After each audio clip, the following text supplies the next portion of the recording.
Genesis 22. You can put it up on the screen. Genesis chapter 22. People are not going to get their Bibles out. They're ready for the screen. I'm reading from the NIV. Starting at verse 6. Abraham took the wood for the burnt offering and placed it on his son Isaac. And he himself carried the fire and the knife. As the two of them went together, Isaac spoke up and said to his father, Abraham, Father? Yes, my son. Abraham replied, the fire and the wood are here. Isaac said, but where is the lamb for the burnt offering? Verse 8 is what we'll conclude. Abraham answered, God himself will provide the lamb for the burnt offering, my son. And the two of them went on together. I want to preach for the next couple of moments we have so I can let you go so you can get ready for your Halloween party. I want to preach from this thought. I brought my own. Would you look at the person on your left and say, neighbor? Oh, y'all ain't looking at nobody. Tell them, say, neighbor. They're like, Pastor Kels, which left? I'm going to be looking at somebody's head. Look at somebody in the face and say, neighbor, you might have came empty-handed, but I brought my own. Look at the person on the other side and say, other neighbor. I should have talked to you first because they came empty-handed, but I brought my own. Come on, would you give God a shout of praise in this room if you believe he's going to do something amazing in here? Let's pray real quick. Father, I thank you that your spirit is already here. I thank you that we don't have to summon you to come in. You're already here. But we do ask humbly and kindly, would you reveal yourself to us in this room? Would you make known the mysteries of your gospel? Would you preach now? You're a much better preacher than I'll ever be. Would you teach? Because if I tried to teach it, I'd stumble all over this text. Would you reveal yourself through these scriptures so we can leave out of here healed, delivered, set free? We can leave with your people being edified, you being glorified, and the devil being petrified, because the people finally realized who they were created to be, and they decided to step forward and do what you've called them to do. And it's in the mighty, matchless name of Jesus that we declare victory. Would you shout amen at me in the room? On your way down, just say it again. I brought my own. I brought my own. You can have your seats, band. Thank you so much. I love you. My name is Pastor Kels. I am one of the pastors here at Amplify Church. I happen to pastor the Amplify Philadelphia location. And we had our launch service this past Thursday, and it was ridiculous. Oh my God. Philly, you better watch out. There are people who are tired of watching the enemy run rampant in the city. They say Philadelphia is where you go when you want your church to die. That's what church planters say. Don't plant in Philadelphia. Yet we are the crazy ones that decided to go plant in a place that people say you're going to go die. It's probably because the oil of Ezekiel is on us, where God will literally sit us in a valley of dry bones and say, prophesy to the dry bones and command them to live. And so we're in a city where we're about to prophesy to some dry bones and command the dry bones to live. And so I'm just excited. I don't know about anybody else. I don't pastor it alone. I do it with my beautiful wife, Hallie, who's here with me tonight. Lisa, who plays keys sometimes, well, every week, and she'll be like, hey, Pastor, how you doing? I'm like, I'm good. She's like, where's Mama Pastor? So give it up for Mama Pastor here tonight. Oh my God. Let's get to know each other real quick. My favorite pastime is watching movies. I love to watch movies. Anybody else like to watch movies? Like, it's your favorite pastime. I can watch movies all day long. Let's go ahead and establish this at the beginning of the service. This is a no judge zone. Somebody say this is a no judge zone. You don't judge me, I won't judge you. Can we get that out the way? My favorite genre of movie is horror movie. I know I'm a pastor. I'm not supposed to say that. Pastor, why are you watching the demonic? This is why it takes me so long to preach, because I go on tangents. But I gotta take this one. I got set up for the alley-oop. It's amazing to me that Hollywood has more of a glimpse into the spiritual realm than the church does. When we are the ones that were born from spirit. Oh, that's another message for another day, but I love horror movies. They're my favorite genre. And there's something about going to the movies that I absolutely love. I love just being in the atmosphere. It's different than watching a movie at home. Watching a movie in the movie theater, you get like the full gamut of the sound. Like you can hear the airplane going and like passing from one side to the next. Like you can hear footsteps coming behind you. It's like an immersive experience. I love like the XD movies, the XD theater where you sit in the big plush leather seats and you can recline, and it's really, really good. Coming up, because I love movies, I've been to all kinds of movie theaters. I've been to movie theaters in the suburb, and then I've been to movie theaters in the hood. And let me tell you, there is a big difference between movie theaters in the suburbs and movie theaters in the hood. Anybody know what I'm talking about in this room? There's a huge difference. Let me help our suburban friends out for a moment, if you will. In the suburbs, you can quietly enjoy a matinee. In the suburb movie theater, you can sit in there and pontificate and look at the screen and say, oh, this is incredible cinematography. Hans Zimmer did his best work on this musical film score production. This was exquisite. You can do that in your head. You'll watch it and the whole theater will be quiet. In the hood, that is not the case.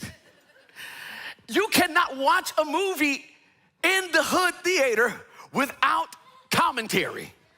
Is anybody, am I lying? You cannot watch a movie in the hood movie theater without commentary. God forbid if it's a horror movie. I mean, listen, here, let me give you a quick reenaction of what's going to happen in a horror movie. Oh my God, girl, he's behind you. Don't run up the stairs. Go outside. Why would she about to fall? She fell. She fell. Y'all see that? She fell. Ray, she fell. The black guy about to die first. I know it. I've seen this before. He's about to die. Look, I knew it. He was gone. He was a goner. Black people don't survive horror movies. We just don't, except us. And Get Out. Watching Get Out in the hood, oh my God. Get Out in the hood was a whole different ball game. Listen, there's another stark difference that you'll notice. In the suburbs, you will politely see people standing in the concession line to get their various array of snacks, whether that be nachos, popcorn, a slushie, some M&Ms, sour Skittles if that's your preference. And they'll politely wait in line, and they'll get to the cash register, and the guy will be so happy to see them. Hey, how you doing, buddy? Good to see you. That'll be $39.50. What? Wait a minute. When did popcorn become $17.37? This is ridiculous. And they'll politely pay it, go in, grab their seat. In the hood, there is no concession line. Hear what I said. There is no concession line. There is a concession stand, but there is no concession line.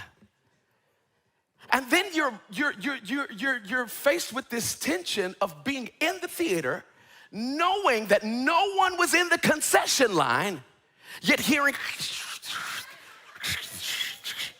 and you're like, what is that? And you look back, a lady pulls out a crock pot out of her purse. Lady, what are you doing with the... You look down, you see a girl with a big bag of Takis. They don't sell Takis. What is that? All of a sudden, you look up at the top row, there's a feast spread. Like, how did y'all get that in here? That's why girls carry big purses. For those who didn't know it, that's why they carry big purses. I'm gonna put you up on Game. They've covered it up with the blanket. They're acting like they're cold. It's so cold in the theater, I gotta put it in the bag. No, you've got snacks under there that didn't come from the concession stand. Literally in the hood theater, black people are like, I brought my own snacks. I paid $30 for this ticket. I'm not paying another $47 for some popcorn. Anybody else know what I'm talking about in this room? And as funny as that is, as comical and as humorous as that is, I really believe that the past 22 months, if you just look at it, it's been like we've been in a movie. It's been like we've been in a movie. As a matter of fact, let's take it a step further. The past 22 months have felt like we are in a Netflix account where we wake up every day and figure out which genre we're going to watch. Oh, you don't believe me? Oh, you don't remember the sci-fi thriller that we went through in March when an invisible disease showed up and locked the whole world down. And everybody was running and scared and panicking because we all thought we were going to die.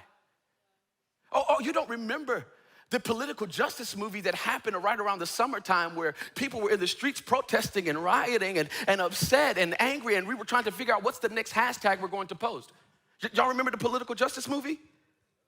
Oh, you don't remember the actual political movie that took place November 6th, where Democrats and Republicans started to really fight each other. Y'all remember that movie? Oh, maybe y'all will remember that we literally went through an entire year like the Avengers Endgame, where all of our superheroes were dying off. And some of our superheroes were family members. Chadwick Boseman, Kobe Bryant. Y'all don't remember those movies? We were literally in a Netflix account every single month. And we were watching a different genre of movie. And it would almost seem like the past 22 months have been one big horror movie. Because I don't know how I'm gonna get out of this one. And if you were looking at 2020 through your natural eyes, if you were just casually glancing, you would think that December 31st, 2019, the world lied. Oh, y'all don't remember what happened December 31st, 2019? We were all looking at a new decade saying, I'm about to have perfect vision. Oh, I'm gonna see so clear. Not clear, it's gonna be so clear. 2020, perfect vision. I'm about to come up. Back then you didn't want me. When I get hot in 2020, don't be all on me. I'm about to turn up in 2020. Like, it's about to go down. This my decade, this my year. That's what we said. We stood. Did we not stand at December 31st and said, it's going down? And then March hit. And we were like, what? I thought I was about to see clearly. Now I don't know what the heck's about to happen. Will we get a vaccine? Will we get justice? Will we get a new president? Will we ever find out who is behind all of the conspiracy theories? Like, what are we going to do? I couldn't see nothing. I thought I was going to ball out in 2020, and I ended up in the house. I thought I was going to be living out of a suitcase because I'm traveling. I ended up on Zoom calls, able to go nowhere. Does anybody else remember that in 2020? Or did we all just get amnesia because now we're in 2021, so it's kind of like a little bit different. I don't want to relive that out. We thought we got the word wrong. But it wasn't the word that we got wrong. It was the eisegesis of the word. I'm Mr. Pastor Kels. What does eisegesis mean? I'm so glad you're asked. You're such a good class. Y'all know I like a good talk back, church. The word eisegesis means the interpretation, the explanation of the word. We didn't get the word wrong. We got the explanation of the word wrong. Because 2020 was actually the year of perfect vision. I see y'all faces. Y'all are like, what is this dude talking about? No, it wasn't. Yeah, it was. Because in 2020, it was like God pulled us into his private movie theater to give us perfect vision, watch this, on the things that he's had to watch for decades. We got a clear picture of what's been broken for so long that we never decided to address. Because we were preoccupied with our lives. We were preoccupied with securing the bag. We were preoccupied with securing the bay. We were preoccupied with securing whatever we thought we wanted to secure. And God's was like, there's a problem here. You don't see it. Or you just want to go to your nice churches and put up lights and get good screens. Oh, you don't see it. Let me shut the building down so I can open the church up. And literally in 2020, God sat us down. And he gave us insight because he's been watching pandemics for years. He's been seeing race wars happen for years. Oh, he's been watching heroes die for years. He's been seeing how the political system has now crept into the church. And in 2020, it was exposed that we still have a black church and a white church. He's been seeing it for years, but we've been ignoring it. Oh, this is going to be a tight message. I like it too. I like it. God showed us in 2020 what's been grieving his heart. And if I had to put a bow, if I had to tie it the last 22 months together, and if I had creative director ability, I'd title the last 22 months, The Great Sacrifice. That's what I would title the movie, The Great Sacrifice. Because throughout 22 months, it's like everything that I thought I would have, I'd have to sacrifice it. You've had to sacrifice your ability to breathe freely because we've got to wear masks. You had to sacrifice your ability to make money because we've got to quarantine. You sacrifice your ability to be pseudo-happy because now you've got to deal with your issues. It's the great sacrifice. And I realized that 2020 was not the first time we've seen great sacrifice. No. Actually, it was in Genesis 22. Where I believe Abraham is looking at us and saying, oh, you gotta wear masks. Oh, you've gotta quarantine in the house and actually look at your spouse. Oh, you can't go freely and do what you wanna do. That's cute. Have you ever had to sacrifice your son? Have you ever been asked to kill the thing that you gave birth to? Oh, that's a great sacrifice. See, because Abraham and his wife Sarah gave birth to a son named Isaac, but not without issue. Because Abraham and Sarah were barren. They could not produce. They could not have a child. So they started to pray to God. And I don't have too much time to go too deep into their story, but they prayed, God, give us a child. And then he gave them a child. And then the child gets older. And now God is asking for the blessing back. God sends Abraham a DM and says, yo, Abe, I know you living good, you chilling, but that blessing I gave you, AKA the son I gave you, I need you to kill him. I've got a critical question to ask tonight, and I hope you'll be honest. What do you do when God asks for you to kill the thing that he gave you? How do you handle when God says you've enjoyed the blessing enough, I need you to kill it? How do you handle when the job you were coveting in 2019, you now are furloughed from by May? How do you handle that the savings account that you thought would be the thing that would give you the cushion that you needed all of a sudden start to run dry right around September? The blessing, you remember the house that you were praying for and then God gave it to you and now you're in looking at foreclosure in the face, all because there was a pandemic that decided to show up and now you don't have the money to pay for the mortgage, and all of a sudden it's like, I gotta sacrifice the house too? How do you handle it? What do you do when God starts to ask for the blessing back? Can we be real in the room? Y'all gonna talk to me? Can we be real? You know what I hate about God? I know I'm saying all the wrong stuff as a pastor. Come back next week. My pastor gets it right all the time. I'm a little bit raw. You know what I hate about when God requests something? Is that his requests are never just for the thing.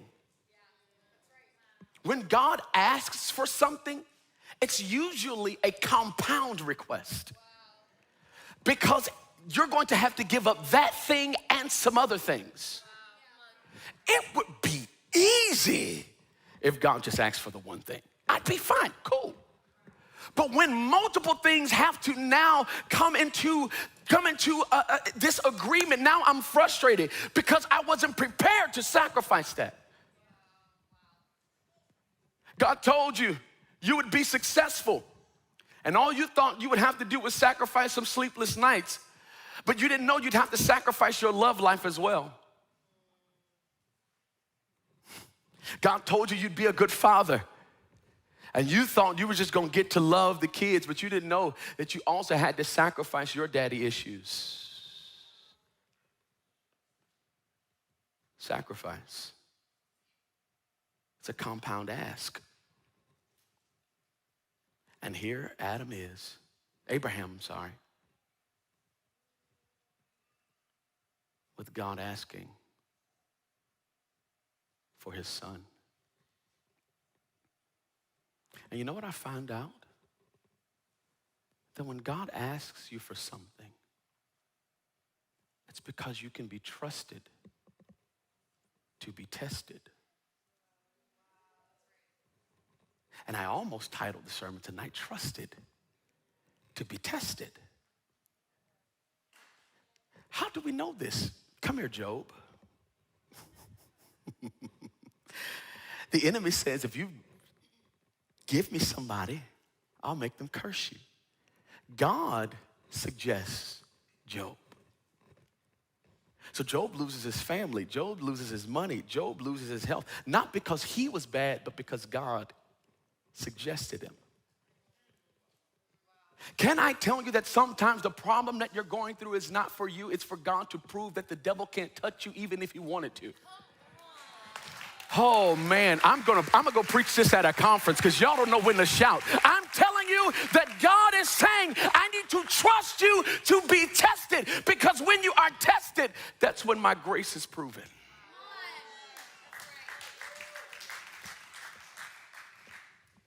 Trusted to be tested. There's a couple of things that happen after the request for Isaac. God doesn't just want Isaac. There's other things that Abraham has to sacrifice. The story tells us that Abraham wakes up early in the morning, wakes Isaac up, wakes up his two friends, and says, we're about to go to the mountain. Gets everything together, and then he goes to his own backyard. And he has to do something significant. Abraham shows up to the story and says, Pastor Kels, not only did I bring Isaac, but I brought my own chopped wood. I brought my own chopped wood. And this is significant because when you study what trees are made for, you understand that they are the sustainer of oxygen, yes. They are the producer of oxygen, yes. So in essence, what Abraham had to do, watch this, was cut down the thing that gave him the ability to breathe. Oh my God, there are some people in this room that you had to cut off the thing that gave you the ability to breathe. Some of you had to cut off relationships that were your air supply. Some of you had to cut off jobs that gave you the air you breathed just to sustain till you got to the next paycheck. What do you do when you've got to sacrifice not only your son, but your ability to breathe? He had to bring his own chopped wood. God, I could have just did what you asked me. But what happens when God starts asking for too much? Good God. Can I tell you this? That what was a loss of oxygen in one season is going to be used to produce fire in another season.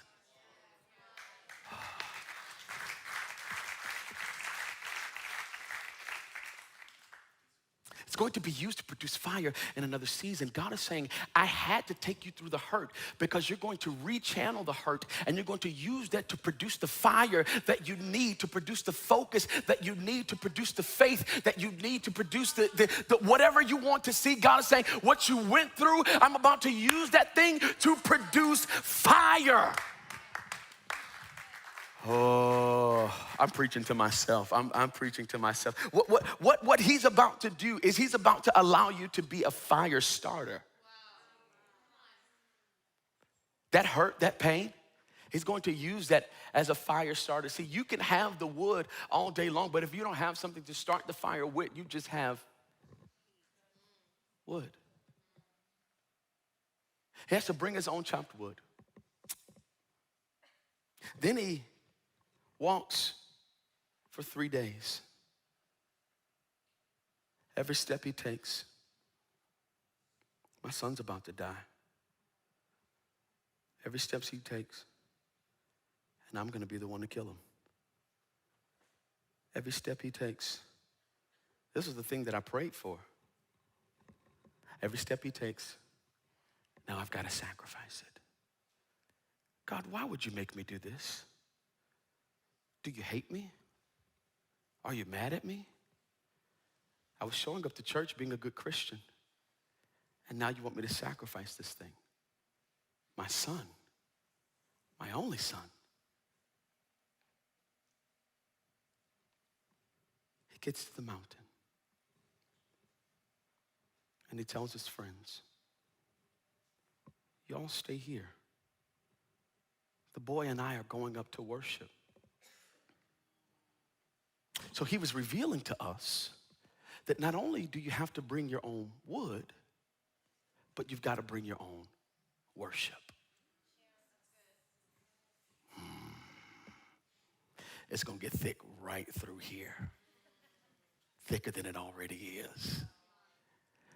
Because you thought that you'd be able to sustain because I jump around on stage and sing for you. When in reality, you've got to worship for you. I can't worship for you. I can't give God glory for you. I can't give God praise for you. I can only give God praise for me. I can only worship from my house. And the reason you keep losing the battles ahead of you is because you ain't learned how to fight yet. You fight with your worship. The enemy does not care about you coming into this building and sitting in a premium seat and looking at the person on stage. That does not move him. He does not care about you standing up while the rest of us are singing. He does not care. What he cares about is when you start to worship. Why? Because when you start to worship, you take your mind off of the problems and you put them on the problem solver.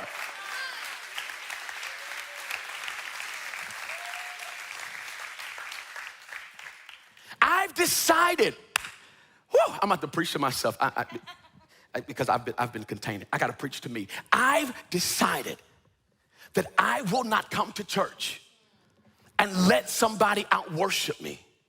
I've decided that because if you knew what I had to go through, you'd understand that you can't go to God for me. I need God in a major way. And so as much as I need him, it's as loud as I'm gonna yell. As much as I want him to show up, it's as crazy as I'm gonna get. Why? Because I need him in my situation. And worship provokes God to get in it. Worship provokes God to get into your situation. How do we know this?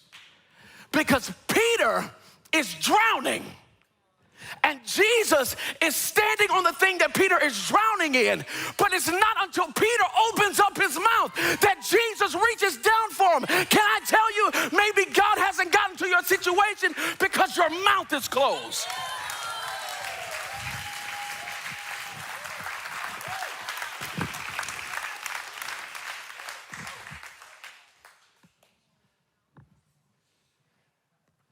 He has to bring his own worship. Reading the text, you think that he's lying because he tells his friend, stay here, the boy and I are going to worship. That's a lie. He should have said, stay here, I'm about to go kill my son. Until you start to study and understand that in the Bible, worship is always synonymous with sacrifice. That worship always has to be accompanied with sacrifice. Let me pause parenthetically and tell you that in church, the moment that you decide in your mind, I don't want to lift my hands, that's the very moment you need to. Because that's when worship is real. Why? Because you're now warring against what your flesh wants to do, and you're saying you cannot have control over my life. I'm in the presence of God. I don't care if you don't want to lift your hands. David says, I command my soul to bless the Lord. Why? Because sometimes I'm not going to feel like it. I'm not going to want to. He says, stay here. The boy and I will go worship. I believe, if I could take creative liberty of the text, Abraham was saying, I heard the word, I got a different interpretation. God. I heard God say sacrifice, but I didn't hear him say kill. I heard him say sacrifice, but I didn't hear him say murder. So because I heard him say sacrifice, I'm gonna just go to the top of the mountain and worship. I'm gonna just go to the top of the mountain and give God praise. Why? Because if he does make me kill my son, to God be the glory. But if he spares him, to God be the glory. Why? Because though he slay me, yet will I trust him. I've got to worship. Scripture says, enter his gates with thanksgiving and into his courts with praise. You know why you can't come to church and be quiet? Because it's not allowed. Pastor Kels, you're not supposed to say that. What does the scripture mean? That means when you pull up in the parking lot, you know how you need to pull up? God, I thank you. God, I thank you that you kept me through another week. I thank you that you didn't let me lose my mind. I thank you that I didn't have to punch somebody in the mouth. I thank you that I didn't have to drive off of a cliff. God, I'm just grateful to even be here. There are so many people who wanted to be here that are not here. But the fact that I am here, the fact that I'm breathing, the fact that I'm not on a ventilator, the fact that I don't have to deal with something that's trying to take me out, God, I thank you. And then it says, enter into his courts, this building, with praise. Because praise is calmly before the upright. You got to bring your own wood. You got to bring your own worship. And as you're walking up the mountain, Isaac says, Daddy, I know I spend too much time playing Call of Duty. I know I really don't like to be on the Zoom, so it would seem like I'm not paying attention. But I see the wood. I see the knife. I see the fire. But where is the sacrifice? He's basically saying 2 + 2 ain't equaling 4. And his father gave him the greatest prophetic word that I'll ever hear. God himself will provide. I know you've got issues, but your bank account can handle it. You've got problems, but your friends can counsel you out of it. You've got things that your friends could do, but can I tell you, I'm not living in a situation where anybody else can handle it for me. I'm living in a situation where God himself will have to provide. I'm in a situation where my mama can't get me out of it. My daddy can't save me from it. My friends can't counsel me out of it. If God don't move, it won't be done. And I need to get to the top of this mountain to give God glory. Why? Because I need him to make a move on my behalf. Because what he's asking me for is going to kill me. What he's asking me for could break me. What he's asking me for could literally cause me to lose my mind. He wants me to kill my son. They go up the mountain. And Abraham says, God himself will provide. And this is interesting because right after this statement, Abraham has to lay down the wood. Abraham then has to get the things together for the fire. He basically has to build an altar, if you will. And he lays Isaac on the wood. Band, you can come up.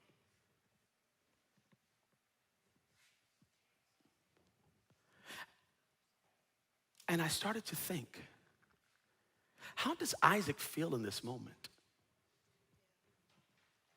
Because it would almost seem like, once again, Daddy lied. Because he said God himself would provide, yet it's me on the wood. God himself would provide, yet I'm the one that's about to be killed. I'm the one that's about to be sacrificed. And it would seem like God is not coming through. Anybody ever in this room ever felt like, God, you lied to me? Maybe it's not y'all. Maybe it's me. Because there have definitely been moments in this year, 2021, I've been like, God, you lied. You let us, Jesus, lamb. I'm about to leave, y'all. I promise. I'm about to leave. You let us raise $15,000 in 3 days to send us to Barbados so we can have IVF treatment. The IVF treatment is successful, and then you take our baby. After we've publicly told people we believe God, you lied. You lied to me. I drive all over the state of Pennsylvania for you. You lied to me.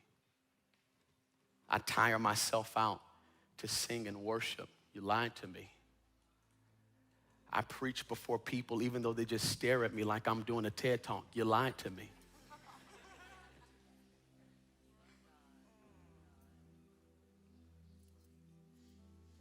Anybody ever had to serve feeling like God lied to you? And it's almost like, what for? Why am I killing myself for people? And you won't even answer my prayers. What's the point? Abraham grabs his knife, lays his son on the altar, and he's about to kill him. Abraham lifts up his hands. And the last thing he's about to see is his baby boy looking up at him. And the last thing his baby boy is about to see is his father stabbing him. just as he was about to drop the knife, an angel of the Lord showed up and said, don't kill him. I came with a prophetic word tonight that every time you lift up your hands in the heat of the battle, when it hurts the most, when it's the hardest to do, every time you lift up your hands, I declare that an angel of the Lord is coming to you. And he's coming to you with answers. And he's coming to you with signs. And he's coming to you with wonders. I need to know, is there anybody in this room that says, God, I'm in the fight of my life. I'm in the middle of the fire. And I need you to step in now.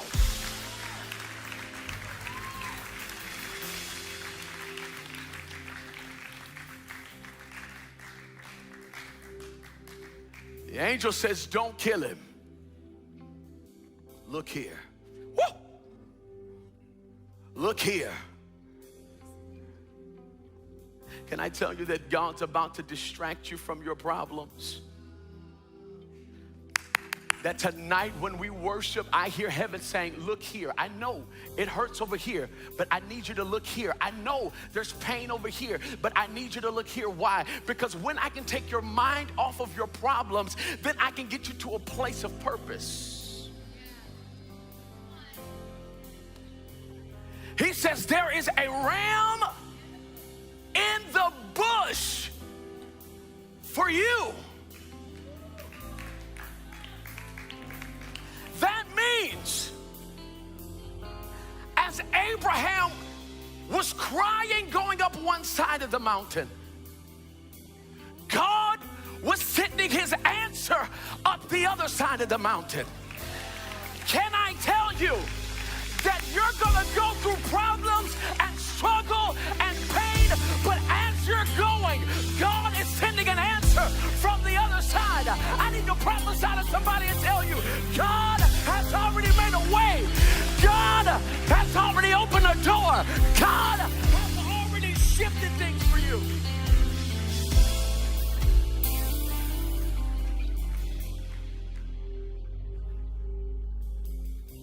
Notice the language of the text.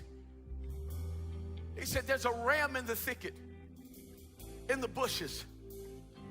Thicket is in the King James Version. I love the King James Version. I said, God, why wouldn't you use a sheep? Why wouldn't you use a lamb? And he dropped this revelation on me. He said that young sheep are considered lamb. Female sheep are called ewes. Uncastrated male sheep are also considered lambs. But the only thing that was considered a ram was adult, intact male sheep. So what does it have to do with anything? He says, don't mix the prophetic revelation. What I'm about to send to you will be intact, whole, nothing missing, nothing lacking. What I'm about to bless you with is going to be full grown. I know you've been in a season where you feel like you've been operating on a deficit, but I hear heaven saying, I'm about to send the fullness of the promise, and you're going to see it in its maturity.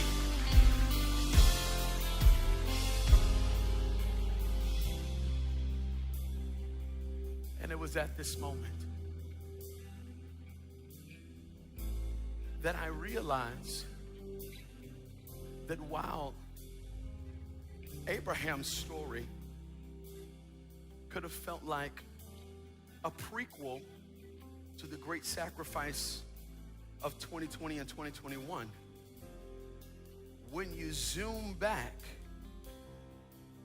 you realize that 2021 was actually a a trilogy. We weren't just watching 1 and 2, but God was revealing in one story that 1, 2, and 3 are here. Because the revelation is this. I'm reading this and I realize that God doesn't go to a suburban theater. I'm realizing that God goes to the hood theater. Because when you actually look at the revelation behind this story, it is as if God opens up his bag and says, I brought my own. Because this isn't a story about Abraham. It is a prequel to Jesus. Because there would be another son who would have to go up a mountain. I feel his weight in this room. There would be another son who would have to be stretched out on a cross. There would be another son who would become a lamb slain before the foundation of the world. And I'm here to tell you that God showed up tonight to tell you, don't worry, I brought my own.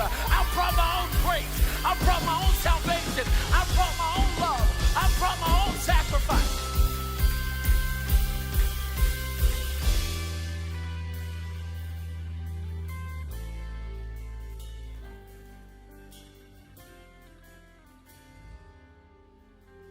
I just want you, I just want you. Nothing compares to you, nothing comes close.